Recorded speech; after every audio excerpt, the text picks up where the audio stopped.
নমস্কার, আপনারা দেখছেন টাইমস বাংলা। আপনাদের সঙ্গে আমি কৌশিক। এই মুহূর্তে আমরা যেই সময় দাঁড়িয়ে আছি, আমাদের রাজ্যে বলুন বা দেশে বলুন, যদি প্রতিযোগিতার কথায় আমরা আসি, তাহলে সবার আগে যেটা বলতে হয় সেটা হচ্ছে পড়াশোনার প্রতিযোগিতা।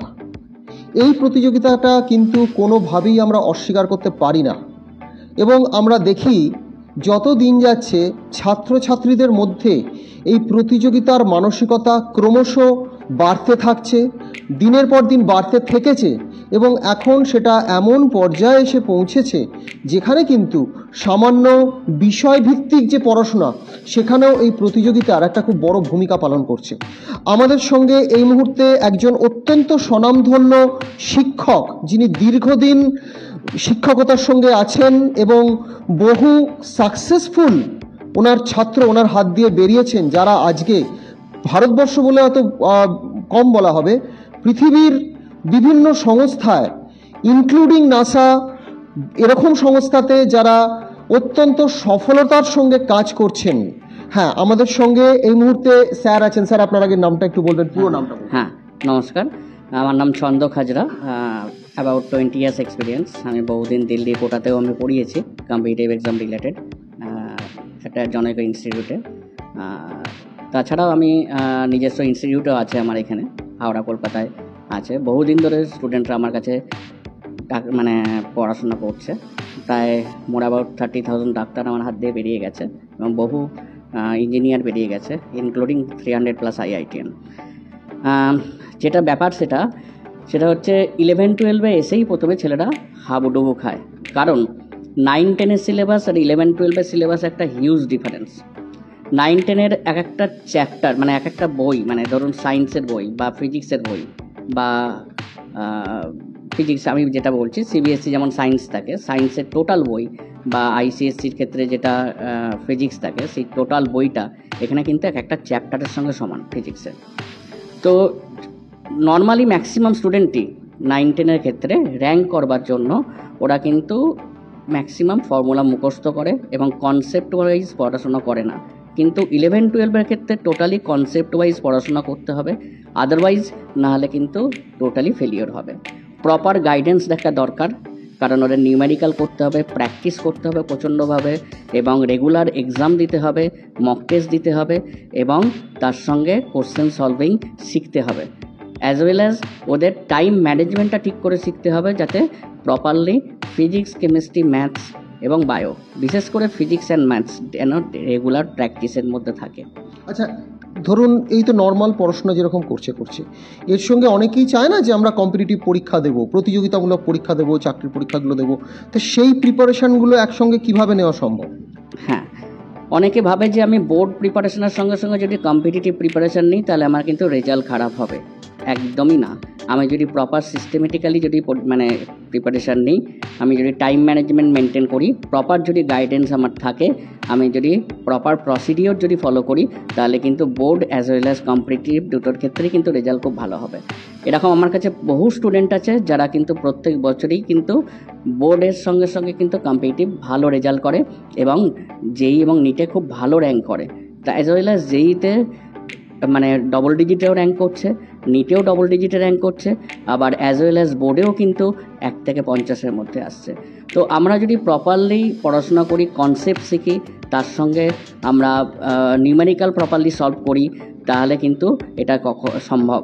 এটা কি ধরুন যারা মাধ্যমিকে মানে খুব একটা ভালো রেজাল্ট করতে পারিনি, তো তারাও কি এইরকম একটা কোনো আশা রাখতে পারে যে আমরা?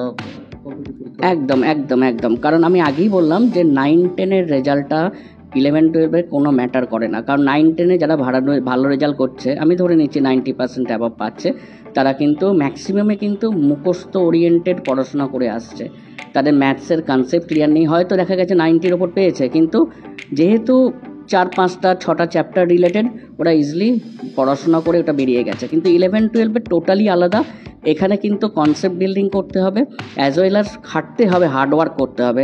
স্কুলের সঙ্গে সঙ্গে ওদের পড়াশোনাটাও কি ভালোভাবে চালিয়ে যেতে হবে। এই কারণে আমি যদি কতগুলো টাইম সেগ্রিগেট করে নিই, যে আমি মানে সপ্তাহে 3 ঘন্টা কম্পিটিটিভের জন্য রাখবো, 3 ঘন্টা এমসিকিউ প্র্যাকটিসের জন্য রাখবো, আর 3 ঘন্টা আমি বোর্ডের জন্য পড়াশোনা করব, বোর্ডের নিউমেরিক্যাল সলভ করব, তাহলে কিন্তু অবশ্যই সম্ভব। আমি কিন্তু প্রপারলি গাইডলাইনটাই ফলো করতে হবে। আচ্ছা, ধরুন যারা 11-12-এ পড়ছে কিন্তু কোনো কারণে হয়তো আশানুরূপ ফল করলো না বা ড্রপ করে গেল, তাদের ক্ষেত্রে কীরকম স্টাডি করা উচিত?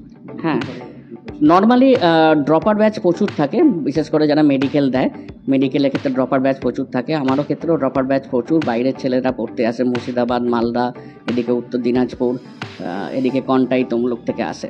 তারা কিন্তু সাকসেস রেট সব থেকে বেশি, কারণ তারা কিন্তু অনেক ফোকাসড।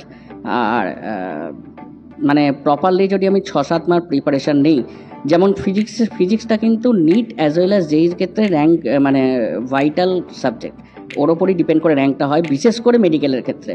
মানে আপনি 720 মার্কসের যে পরীক্ষাটা, তার মধ্যে আপনাকে মিনিমাম 620+ স্কোর করতেই হবে। এবছর একটু কোশ্চেনটা টাফ হয়েছে, অথচ আমার কাছে যারা পড়েছে তাদের কিন্তু ফিজিক্স টাফ লাগেনি। কেন লাগেনি? কারণ আমি টোটালি যেই মেন স্ট্যান্ডার্ড প্রিপারেশান নেই, আর এর ফলে কি হয়েছে, নিটের কোশ্চেনটা অনেক ইজি লেগেছে।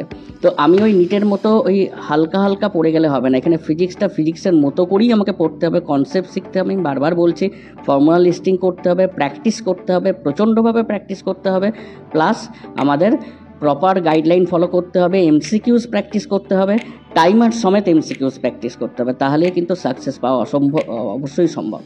আচ্ছা, আর আরেকটা জিনিস বলছি, অনেকেই মনে করে যে আমরা হয়তো নিজে নিজে পড়েই ভালো রেজাল্ট করে ফেলতে পারবো, পাস করে যেতে পারবো, যেটাকে জেনারেলি সেলফ স্টাডি বলা হয়। তো সেটার সম্ভাবনা কতটা, মানে আদৌ কি সেটাতে কিছু হয়, সেলফ স্টাডি করে? হ্যাঁ, অবশ্যই সম্ভব, কারণ এখন মার্কেটে প্রচুর ভালো ভালো বই আছে, ইউটিউব আছে, সোশ্যাল মিডিয়া আছে।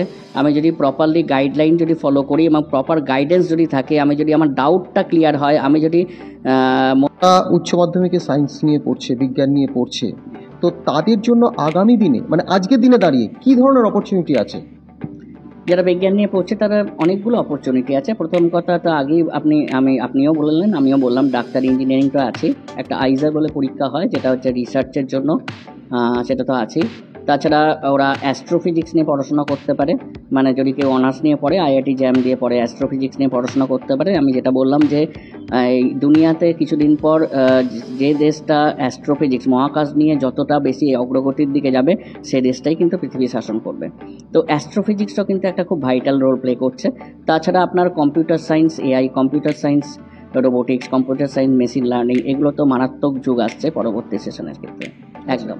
এবার আপনি তো বললেন যে হ্যাঁ, পড়াশোনার একটা ভালো ব্যাপার। অনেক সময় কি হয়, মানে প্রথমের দিকে যে উৎসাহটা থাকে ছাত্রছাত্রীদের মধ্যে, আস্তে আস্তে যত দিন যায় না, সেই উৎসাহটা দেখা যায় কিছু কিছু ক্ষেত্রে কমতে শুরু করে। অর্থাৎ এই মোটিভেশনের জায়গাটা কিন্তু মানে একদম সরলরেখায় থাকে না, এই গ্রাফটা একটু ওঠানামা করছে। তো এটা কেন, মানে এটা কী কারণে হয়? হ্যাঁ, এটা অ্যাকচুয়ালি হয়, যেটা আমি দেখেছি মফস্বলের ছেলেদের ক্ষেত্রে কিন্তু এটা হয় না, কারণ ওদের মাইন্ড ডিস্ট্রাকশান কম। আমাদের শহরতলি বা শহরের ছেলেদের ক্ষেত্রে মাইন্ড ডিস্ট্রাকশান অনেক বেশি।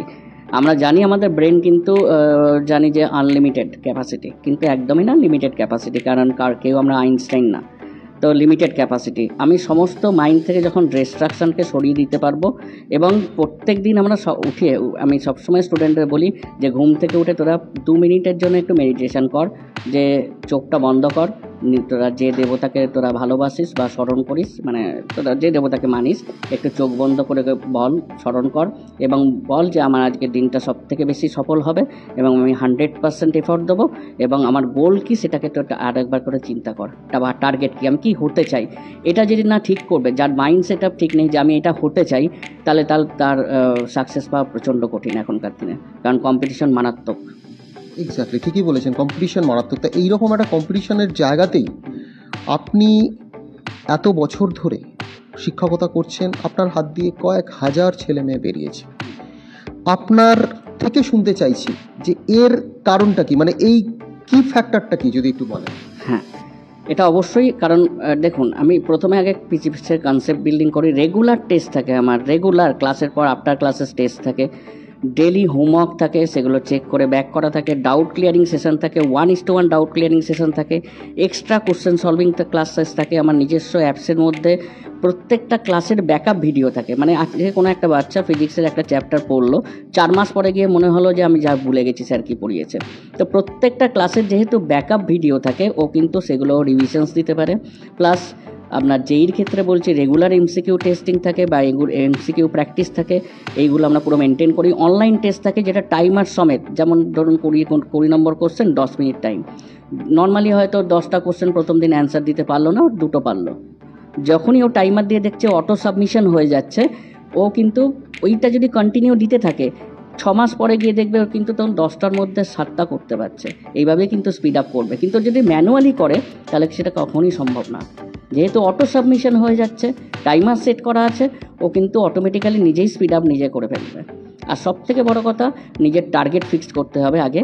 এই জন্যেই কিন্তু আমার কাছে সাকসেস করে, কারণ আমি প্রত্যেকটা ক্লাসের আগে স্টুডেন্টদের মোটিভেট করি, আমার ইউটিউব চ্যানেলেও মোটিভেট করি বারবার, যে স্টুডেন্টদের সবসময় বলি যে তোর মাইন্ডটা সেট আপ ঠিক কর, তোর টাইম ম্যানেজমেন্ট ঠিক কর। কারণ টাইম মানে আমি অন্যভাবে রিলেট করি যে টাইম মানে TIME, that is total investment of money and energy. তুই টাইম নষ্ট করছিস মানে তোর মানি নষ্ট করছিস, তোর এনার্জি নষ্ট করছিস, টাইম তো নষ্ট করছিসই। তো ন্যাচারালি আমাদের টাইম ম্যানেজমেন্টটা কিন্তু একটা কি ফ্যাক্টর। আর প্রপার গাইডেন্স এই কারণেই হয়, দেখুন আমার প্রত্যেকটা ফাউন্ডেশন থেকে শুরু করে প্রত্যেকের স্টাডি মেটেরিয়াল আছে আলাদা, মানে একদম সায়েন্টিফিক স্টাডি মেটেরিয়াল, একদম কোটা বেসড, একদম সেইভাবেই প্র্যাকটিস করানো হয়। খুব ভালো কথা। একেবারেই স্যার যে কথাটা বললেন যে লক্ষ্য স্থির করা, টার্গেট ফিক্স করা, এটাই কিন্তু দরকার। এবং আগামী দিনে এগিয়ে চলার পথে যার লক্ষ্য স্থির নেই সে কিন্তু কিছুতেই এগিয়ে যেতে পারবে না। লক্ষ্য স্থির করাটা অত্যন্ত জরুরি, আর তার সঙ্গে ডেডিকেশন, ডিটারমিনেশন অ্যান্ড ডিভোশন, এই 3টে জিনিস দরকার। স্যারের থেকে আমরা জানলাম, এবং এরকম আরও অনেক সাকসেস স্টোরি নিয়ে আমরা আপনাদের কাছে আসবো। দেখতে থাকুন টাইমস বাংলা।